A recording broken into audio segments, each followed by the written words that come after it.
नमस्कार प्यारे साथियों, आपका हमारे प्राप्ति क्लासेस पर स्वागत है। आप सभी को महाशिवरात्रि की हार्दिक शुभकामनाएं।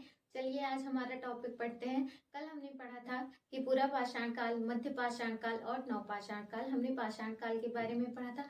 आज हम जानेंगे कि पाषाण काल के प्रमुख स्थल कौन से हैं, पूरा पाषाण काल के कौन से प्रमुख स्थल हैं, इन सारी चीजों के बारे में। पहले हम ये जानते हैं पूरा पाषाण काल कितने प्रकार का होता है। आप लिखिएगा, पूरा पाषाण काल कितने भागों में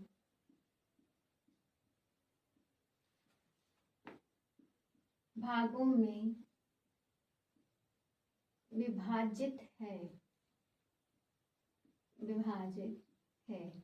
कौन कौन से भाग है? पहली चीज आएगा ये तीन भागों में। और दूसरा आएगा किन किन भागों में? पहला आएगा उच्च पूरा पाषाण काल, उच्च पूरा पाषाण काल। दूसरा होगा मध्य पूरा पाषाण काल, मध्य पूरा पाषाण काल। और तीसरा होगा निम्न पूरा पाषाण काल। चलिए यहाँ तक आप लोग नोट डाउन कीजिएगा। ये हमारा दूसरा पार्ट होगा और ये हमारा तीसरा। इन तीनों के बारे में हमें पता है कि उच्च में जो भी आएगा वो सारी चीजें हमारे बड़े स्तर की होंगी, मध्य में हमारा उसमें थोड़ा थोड़ा पढ़ना होगा और हमें निम्न में पूरा पाषाण के बारे में और कम। ये सब चीजें कहाँ कहाँ पर कब लागू हुई, कब कहाँ पे क्या मिला, इन सब चीजों के बारे में हम पढ़ेंगे। सबसे पहला टॉपिक हम पढ़ेंगे जो था पूरा पाषाण काल के प्रमुख स्थल। पूरा पाषाण काल के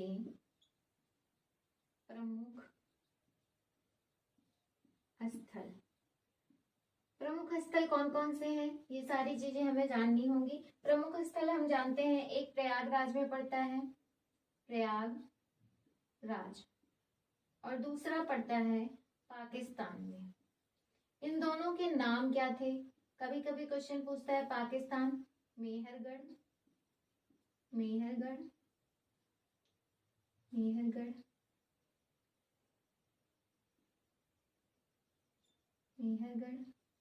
और प्रयागराज में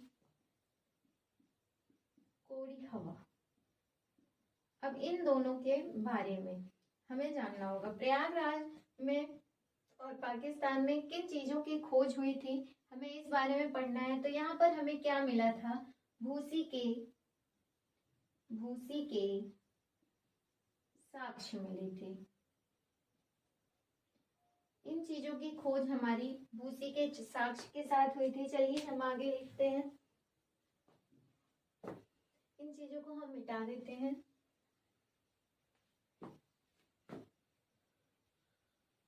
पूरा पाषाण काल में जो खोज हुई थी वो हमारी जो थी वो थी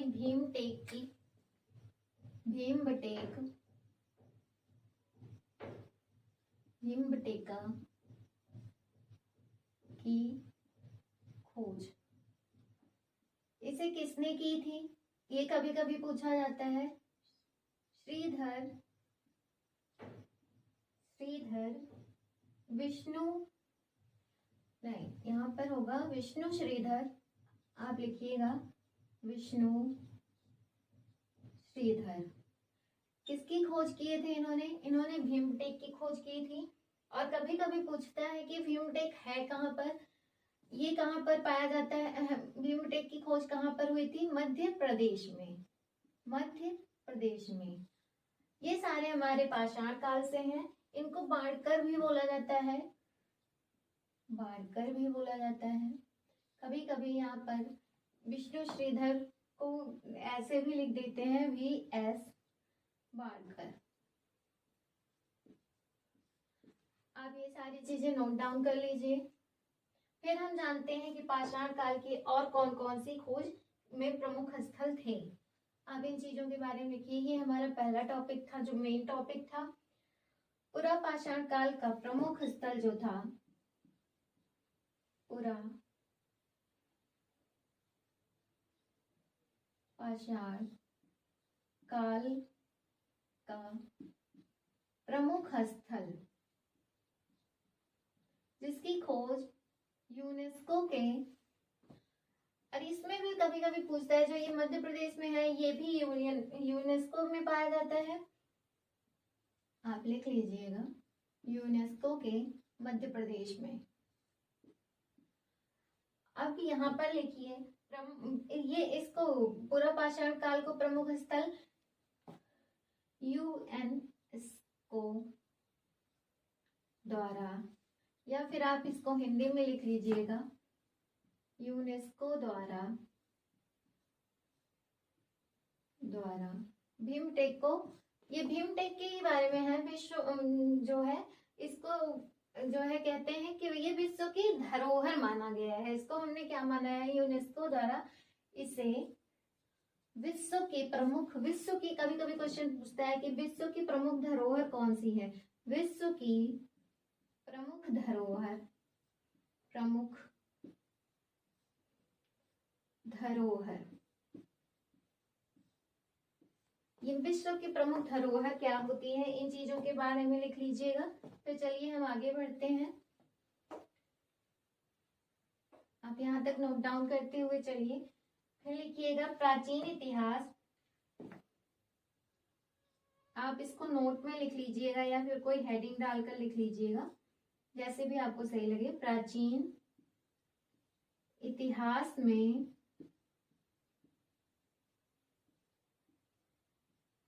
भारतीय उपमहाद्वीप, भारतीय उपमहाद्वीप, इसको ब्रैकेट में लिखिएगा। भारतीय इतिहास में भारतीय उपमहाद्वीप के चिन्ह मिले हैं, चिन्ह मिले। आप लिख लीजिएगा इसमें किस चीज के चिन्ह मिले थे। अगर ऐसा क्वेश्चन बनता है तो इसमें किस चीज के चिन्ह मिले थे, वो थे मानव जीवन के। आप ये सारी चीजें नोट डाउन करिए, फिर हम आगे लिखते हैं।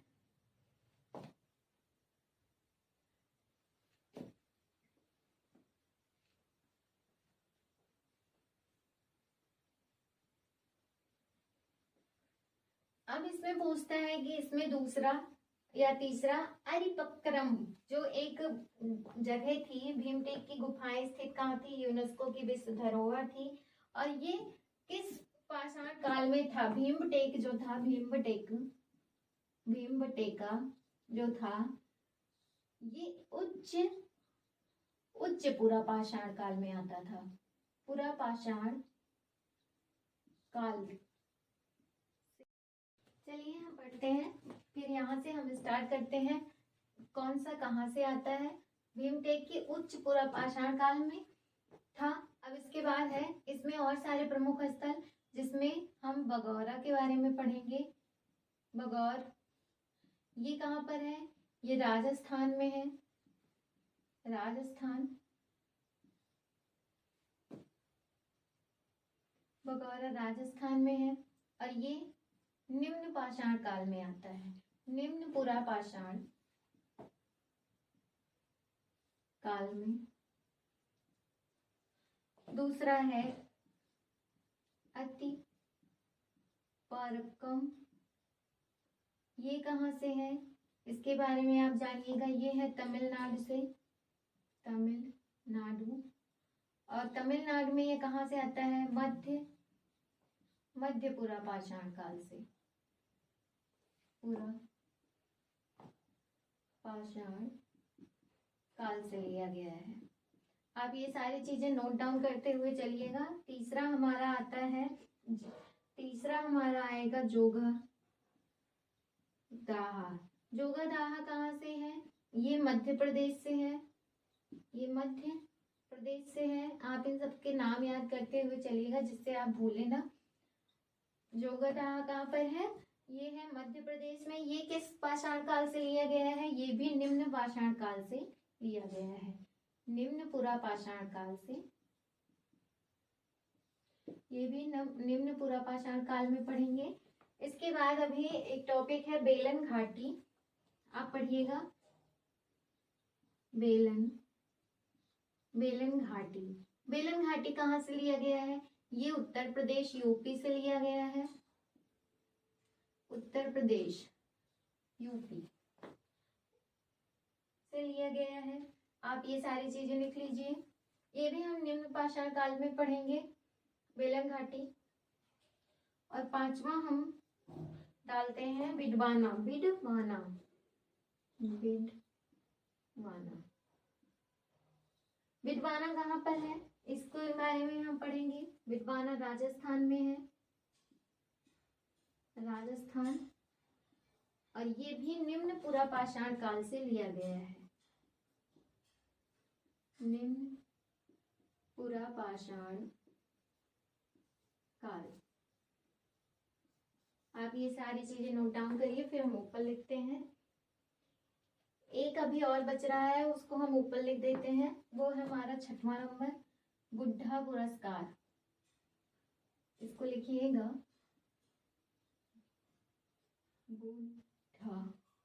बुद्धा पुष्कर है, पुरस्कार नहीं है, पुष्कर है। ये कहाँ से है? इसके बारे में भी लिख लीजिएगा। ये है राजस्थान से, ये भी है राजस्थान से। और ये इसमें भी निम्न पुरा पाषाण काल का ही वर्णन किया गया है, निम्न पुरा पाषाण काल। आप ये सारी चीजें नोट डाउन कीजिए, फिर हम आगे पढ़ते हैं। चलिए फिर हम मिटा देते हैं इसके आगे का।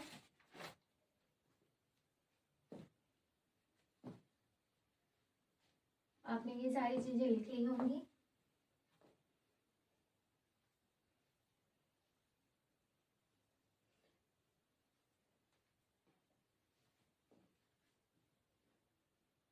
अब पढ़िए, हमें कौन सा चीज कहाँ पर प्राप्त हुआ? औजार कहाँ पर प्राप्त हुए थे? क्वेश्चन आता है, औजार कहाँ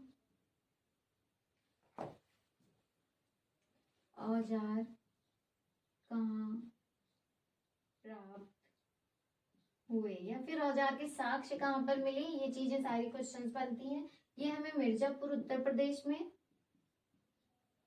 ये हमें मिर्जापुर उत्तर प्रदेश। मिर्जापुर कहाँ पर पड़ता है? मिर्जापुर उत्तर प्रदेश में पड़ता है। आप ये सारी चीजें लिखते हुए चलिएगा। और इसके बाद आता है हथौना। हथौना हमें कहाँ पर प्राप्त हुआ? हथौना कहाँ पर प्राप्त हुआ? इसके साक्ष्य कहाँ पर मिले थे? ये मध्य प्रदेश में मिला था। कहाँ पर? मध्य प्रदेश। हमें हथौना का साक्ष्य कहाँ पर मिला था? मध्य प्रदेश में। और यहीं पर मध्य प्रदेश में ही हमें कभी एक क्वेश्चन पूछता है कि मानव के खोपड़ी के साक्ष्य, खोपड़ी के साक्ष्य, वो भी हमें मध्य प्रदेश में ही प्राप्त हुए थे। आप ये सारी चीजें नोट डाउन करते हुए चलिएगा। अब इसके आगे हम लिखते हैं। आपने यहाँ तक तो लिख ही लिया होगा, चलिए आगे हम लिखते हैं। औजार कहाँ पर प्राप्त हुए थे? हमें इसके साक्ष्य कहाँ पर मिले थे? मिर्जापुर में। हथौना कहाँ पर मिला था? वो मध्य प्रदेश में। और ये सभी मानव खोपड़ी के साक्ष्य में मिले थे। आप कभी कभी हथौना को हथनौरा भी लिखा रहता है, आप एग्जाम में देख लीजिएगा। अगर हथनौरा लिखा होगा तब भी इसी की बात हो रही है, और अगर हथौना लिखा होगा तब भी इसी की बात हो रही है। चलिए इसके बाद फिर चिरान के बारे में बात करते हैं। चिरान, ये कहाँ पर मिला था? इसके बारे में क्या था? यहाँ पर हमें हड्डियों से बने औजार प्राप्त हुए थे। क्वेश्चन आता है कि हड्डियों से बने औजार कहाँ पर प्राप्त हुए? हड्डियों से बने औजार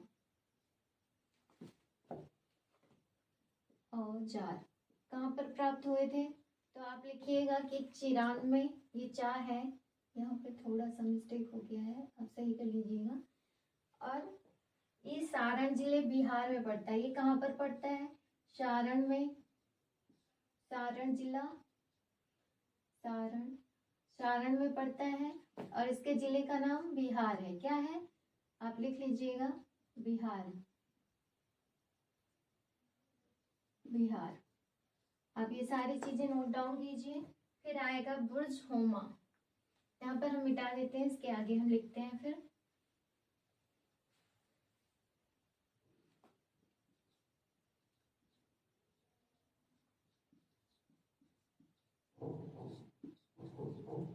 ये कहाँ पर मिला था? ये जम्मू कश्मीर में।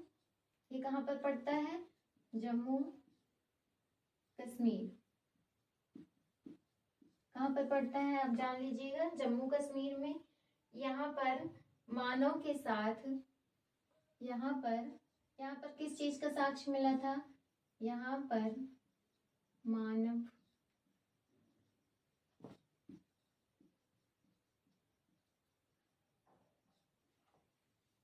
के साथ कुत्ते दफनाने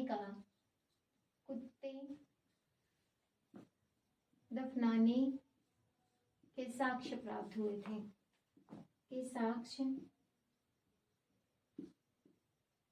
प्राप्त हुए। चलिए आज हम क्लास को यहीं पर ओवर करते हैं और इसके बाद अगर आप सभी को हमारी क्लास पसंद आती है तो प्लीज लाइक शेयर सब्सक्राइब जरूर कीजिएगा। कल हम इसी में और सारे टॉपिक्स पढ़ेंगे और कितने साक्ष्य कहाँ पर क्या प्राप्त हुआ था, इन सभी के बारे में बातें करेंगे। चलिए ठीक है, आप आज इसको पढ़िएगा, इसके बाद आप लोग रिवीजन जरूर कर लीजिएगा क्योंकि ये हिस्ट्री है, हिस्ट्री थोड़ा टफ सब्जेक्ट होता है, तो आप लोग जरूर मेहनत कीजिएगा क्योंकि आरआरबी ग्रुप डी और एनटीपीसी और रेलवे के सारे एग्जाम्स इस टाइम पर हो रहे हैं जिसमें हिस्ट्री जरूर आएगी। तो आप सभी अपना प्यार दुलार जरूर दीजिएगा हमारे चैनल को और हमारे चैनल को सब्सक्राइब जरूर कर लीजिएगा। धन्यवाद।